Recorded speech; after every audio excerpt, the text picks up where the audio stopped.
खबर शामिल करते हैं कसूर से। यहाँ डीपीओ कसूर तारक अजीज संधू का सख्त एक्शन। अर्धर रूम में 3 sub inspector, 1 head constable, 5 constable और 1 पीएसए को नौकरी से बर्खास्ती, जबकि 13 को दीगर सजाएं सुना दी। चौधरी मोहम्मद अकरम हनीफा रंग की रिपोर्ट। डीपीओ कसूर तारक अजीज संधू ने अपने ऑफिस में अर्धर रूम का इनाकाद किया।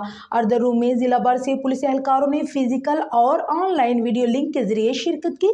जेर हिरासत मुलजमान की फरारी पर 1 सब इंस्पेक्टर और 3 कांस्टेबल को नौकरी से बर्खास्तगी की सजाएं दी।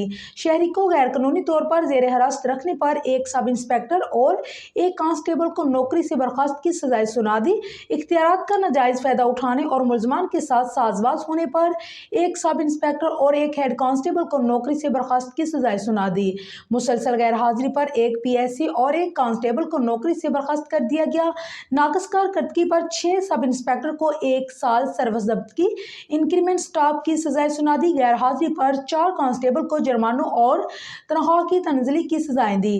गलत तफ्तीश मुकदमा पर 1 सब इंस्पेक्टर और कांस्टेबल का गैर कानूनी सरगर्मी में मुलविस होने पर तनख्वाहों में तंजली की सजाएं दी। गैर डिसिप्लिन रवैया अपनाने पर 1 लेडी कांस्टेबल को 1 साल सर्विस जब्ती की सजाएं दी। तारक अजीज संधू ने कहा है कि नाअहल, कामचोर और बददियानत एहलकारों की महकमा में कोई गुंजाइश नहीं।